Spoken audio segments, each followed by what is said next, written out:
So that's what's going on with gold. So it appears to me as if people are going short gold, a little bit short silver, but really short gold. Why? Because gold and silver spiked so much. Gold approached its all-time high. As it started getting close to its all-time high around 2000 and higher last week, that caught data, the bullion banks come in and just, hammered it and shorted it. Welcome to Gold Silver Pros. Searching for the best precious metals deal? Shop with our trusted partner, ARC Silver. Access special deals on silver, gold, and platinum through our website or call 307-264-9441.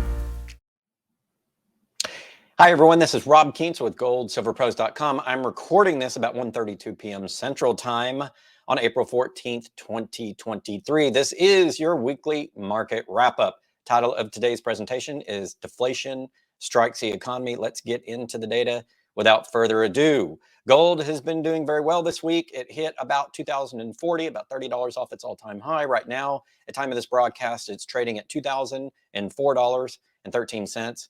It's basically been smashed down about 35.70, and I'll show you why that's happening because we have the COT report where I'm going to show you which traders are doing it. Silver's trading down 45 cents, or most likely doing it, I should say. Silver's trading down 45 cents to 25.35. Silver's taken a lesser hit. Well, it's about the same hit percentage-wise, about 1.75, 1.76% down each, but looks overall less worrisome on silver. But definitely, the market, gold and silver had gotten frothy, and the market thought it was time, for those prices to come down, which does make sense. We always have healthy pullbacks in most markets after a healthy bull run, and we definitely had that in gold and silver. Looking at the economic data, the story is that wholesale inventories are up, and the inflation, though, is down. So wholesale inflation is down. The PPI numbers, the producer price index, what wholesalers look like before we get, the products to the store where the retail buys it, is that inflation drops, and that's deflation. In other words, prices are dropping. We have deflation in those because we have too much stuff. And if you remember back the last couple of 3 episodes, I've been talking about inflation, deflation cycles, and how we're talking about inventory stuffing. There's too much inventory in the system. And so now those prices have to come down to clear out that inventory. And that's why wholesale prices are actually in deflation. And that's where we're going to see lower prices. And I'm going to talk to you in a moment about what parts of the CPI or the consumer price index are actually falling. Also a note from U.S. small business confidence edged down in March as expectation trim. As I'm looking at the Market Watch article by Xavier Fontagloria, he says confidence among U.S. small business owners deteriorated in March as uncertainty from the banking turmoil led to a pessimistic view of business conditions and sales prospects in the short term. The National Federation of Independent Businesses said Tuesday that its small business optimism index decreased to 90.1 in March from 90.9 in February, well below the index long-term average, and erasing the slight gains in confidence registered the first 2 months of the year. So it looks like small business is starting to turn down because the sales are turning down. Sales have been down. Overall, producer price index is down. Sales are down. Inflation is down. U.S. retail sales down another full percent this month. Last month, they were only down 0.2%. Prices are falling. Minus autos, it's only 0.8%, which means autos are falling slightly faster than the rest of consumer prices. And because it's such a big ticket item, we look at that separately, much like we do real estate, and call that out. Import price index is also coming down. So we have a little bit of worldwide deflation, and the import price minus fuel is also coming down. So regardless if you're including energy, import prices are coming down, which means everybody else's prices of stuff that we buy to come over is also coming down. So the deflation is not just happening here, it's happening everywhere. Good news on the economy and capacity utilization, it's up slightly, which means because we have a little bit of deflation, any capacity utilization that's up is positive. It means that we're not hitting runaway deflation. We just have deflationary forces. As long as that utilization in the economy stays up a little bit, it means we're still producing. I don't expect a big crash. Consumer sentiment is up just a little bit. The CPI, the big number, is down. The consumer price index, the government's measure of inflation, not mine, but theirs, is down to 5%. It fell a full percent since last month, where it was at 6% year over year, meaning from March of this year to March of last year, prices went up 5%. From February of last year to February this year, they went up 6%. So that means prices are, we still have inflation, but deflation is slowing down. We're still 5% higher prices this time than over last year, but it's slowing down because month to month it's slowing down. So no longer are we near the double-digit inflation. It's really come off. and that is that deflationary cycle. And I'm going to show you a chart which explains why that happens here in a moment, but I basically just wanted to show you what was going on. Now, I do want to take a look at the components of the CPI index, this time month over month, just to see what the changes were from last month, to see what is really propelling the fall in prices that we have right now. So we're going to put that up on the screen. And this is straight from the BLS.gov. This is total percent changes in CPI for all urban consumers, US city average, from seasonally adjusted from previous month. So unadjusted 12 months ended March 2023. Basically, everything was up other than energy for the most part. Energy was down a lot. We had double-digit deflation in energy, including gasoline and fuel oil. Energy services were up, including electricity and pipe gas. So what you're paying at the pump and what you're paying in your home for electricity actually went up, where the prices went down last month. We'll see if what you're paying at home actually goes down in response to lower energy prices, in the market. So these prices right here you're seeing are the industrial numbers, energy commodities, and then what you see at home are going to be these: electricity and unpaid gas and those types of things. That's what you pay, at the end. And that's still going up, even though the inputs into what you pay are actually going down a bit. So the inputs have to go down first before they go down to you. So we'll see next month if they go down to you. Also, used cars and trucks are plummeting. That's the other notable, down 11.2%. What's going up a lot is transportation services, up 13.9% year over year. Shelter up 8.2%. Electricity overall is still up at what you pay. Food items are up. Food at home and food away from home, that'd be restaurants and things like that, both up 8.4 and 8.8. So that's a big rise. So overall, the fall in prices was led by a couple of the energy commodities, but not everything else. Everything else is up. But because energy is such a big deal, it caused deflation in the overall index, and it caused the CPI then to come down. We're still, price gains from this time April last year, 5%, but it's less than the 6% last month and then the 7%. And so we're falling. And what does that look like? Well, before we look at this chart from a friend Tavi, who does a lot of research on this. We hit the big inflationary stage basically last year, and then we started to deflate. And this chart was done a month or so ago. I think we're actually here in the deflation cycle somewhere.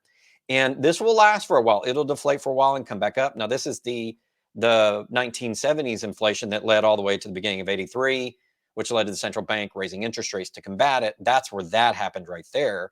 But there were a couple of cycles before that, basically up and down, that we see here in Tavi's chart. And we're right here. So we're going to have some deflation here. And then I expect inflation to come back if that pattern from the 70s, 80s repeats. Now, this is a different time.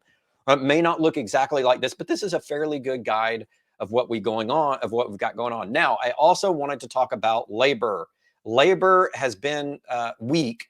And here is continuing claims consistent with a recession. Continuing jobless claims. That means people that have been jobless for a while and they have filed more than once. Therefore, their claim is continuous. And generally, this will go up to a year. And then at some point, they roll off of the job indexes, the unemployment rolls.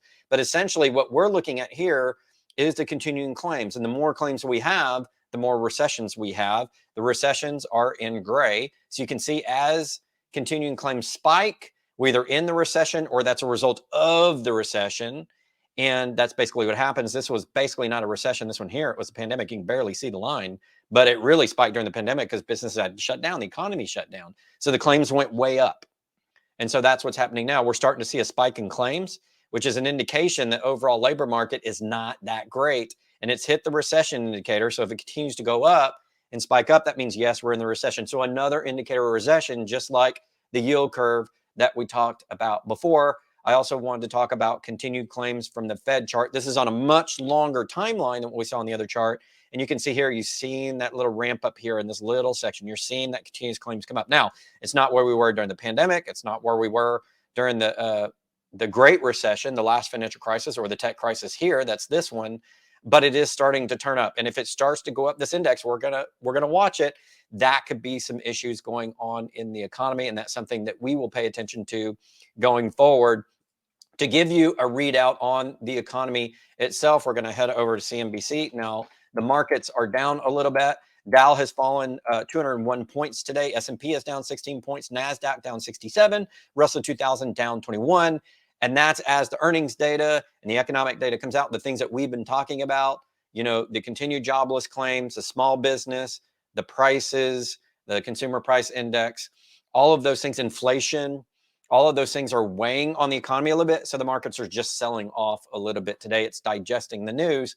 No worries, though. We got more economic news coming out next week, and we'll talk about that too. This is a light sell-off in the stock market. I don't see anything big overall, just kind of a fade, kind of like we've had the fade in gold and silver. So at the end of the day, what I really think it is, yes, some of the economic data is negative, but people are taking profits. They're selling some things, or they're getting rid of things that they no longer want. And that's why everything's selling off a little bit today. It's just like a little breather stage in this economy where people can kind of get rid of assets and go to liquidity, because there's been a lot of move to liquidity. So you're going to see some sell-off in general markets for that. That's normal during what we see as an oncoming recession, by the way. And some of that sell-off in the markets is going to reflect the sentiment as people deal with the oncoming recession. So we'll continue to follow that.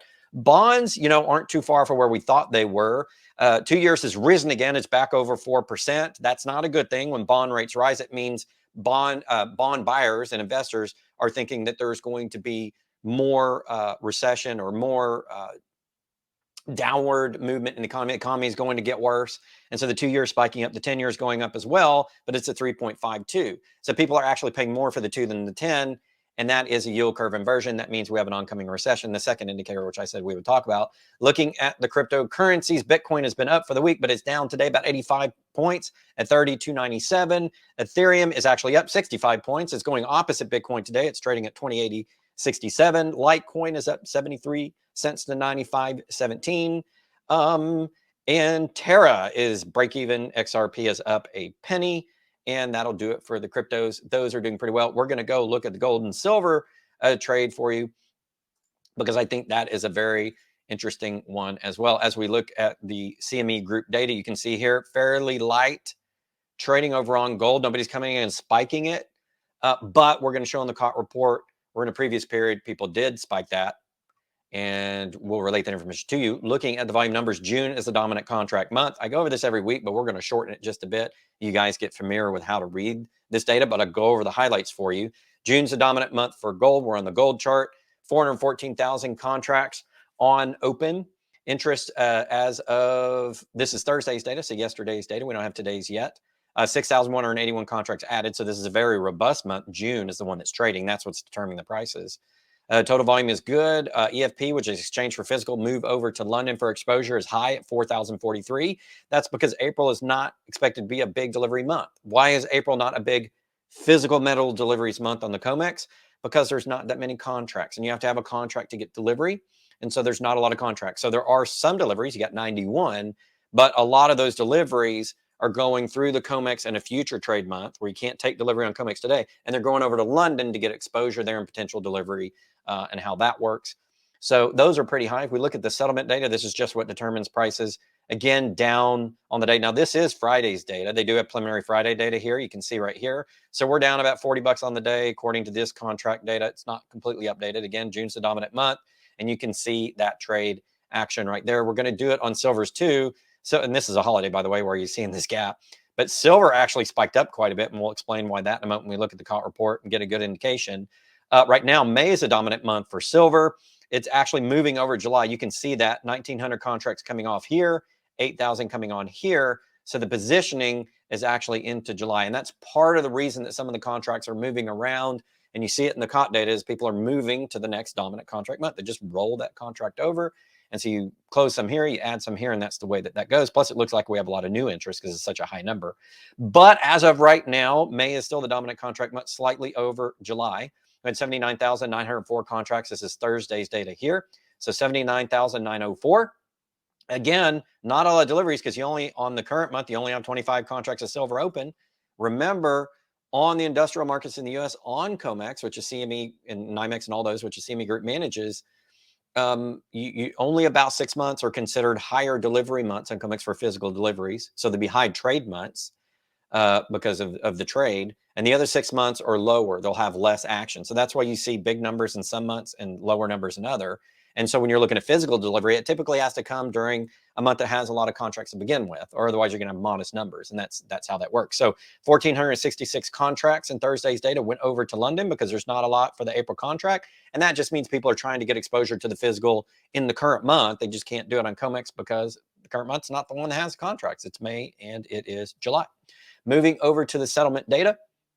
You can see here, this is today's data, preliminary data for Friday, and that's up to date as of about 1:32, so it's not too old, about 15 minutes old. According to what CME Group's telling us, the dominant contract month for silver right now is May, but you see July kind of sneaking up there. But you can see the prices here, down 47 cents, sell at 25.46. And then we look at the commitment traders report. We're going to do this one really quickly. We're going to come down to silver. There's been, some sizable moves in silver, of course. The producer merchants are going a little bit more short to protect their prices in the future, which makes sense. The swap dealers add some short contracts. The managed money goes long, and the other reportables basically the same. They're almost even there, a little bit net short. And these are the wealthy individuals and financial houses. These are the big financial houses and big financial traders. These are the bullion banks, and these are the ones that produce it and use it. The Apples of the world, the Samsungs, and also the miners. So not a lot going on in silver. It looks like a little bit more short on the bullion bank side, a little bit more long on the managed money side, and then the other reportals is about the same. So we go down to gold. There's a big difference in what's going on in gold. This is gold as of April 4, 2023 from the CFTC, the regulator. And the big number I want you to look at is right here. So the swap dealers of the bullion banks have launched their bazooka. 10% of their total short interest was initiated for the data leading up to April 4th. So the week prior to April 4th, because it's April 4th date and it's done in arrears. So prior to April 4th, that week leading up, the swap dealers of the bullion banks just launched a bazooka of short positions at gold, a bazooka of short positions at gold. And what that does is it causes the gold price to fade. Because remember, the spot price on the market is not determined by what, the money you hand your local coin dealer, the physical trade, or even what you may pay, one of these online bullion dealers. It's the contracts, it's the paper market, most of which is not physically delivered. Most of it is just speculative positioning, kind of like a stock or a bond or something. It's a piece of paper.